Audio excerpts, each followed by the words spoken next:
Navbatdagi lavhamiz xorij xabarlari haqida.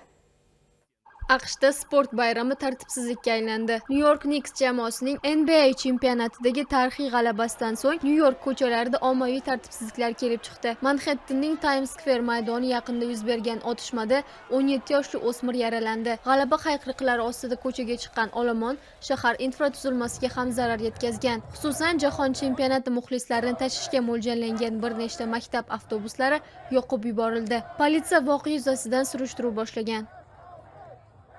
Braziliyada 21 yoshli qiz arqon yordamida balandlikdan sakrash vaqtida fojiali tarzda halok bo'ldi. Ma'lumotlarga ko'ra, tashkilotchilar xavfsizlik arqonini ulashni unutgan va qiz taxminan 40 metr balandlikdan pastga qulab, voqea joyida vafot etgan. Hodisa yuzasidan jinoiy ish qo'zg'atilib, tashkilotchilar qo'lga olingan. Holat yuzasidan keng qamrovli tergov harakatlari olib borilmoqda.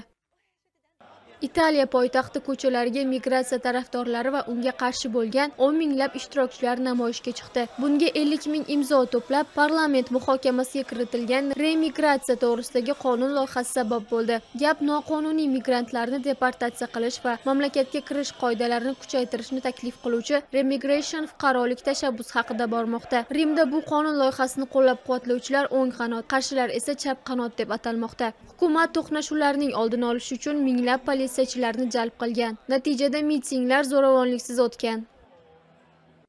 Ijtimoiy tarmoqlarda Yamanning o'rgimchak odami taxallusi bilan tanilgan mashhur erkin alpinist Al-Qaqa bin Antar fojiali halokatga uchradi. Guvohlar va rasmiylarning ma'lumotlariga ko'ra, hodisa Yamanning Al-Dali viloyatida joylashgan balandligi 120 metrni tashkil etuvchi Haradhat-Damb so'ngan vulqoni kraterida sodir bo'lgan. Al-Qaqa bin Antar hech qanday xavfsizlik jihozlarisiz, arqon, kaska va sug'urta tizimisiz kraterning tik qoyaligi bo'ylab yuqoriga ko'tarilayotgan bo'lgan. Cho'qqiga yaqinlashgan vaqtida alpinist muvozanatni yo'qotgan va pastga qulagan. Olingan og'ir jarohatlari tufayli u voqea joyida vafot etgan.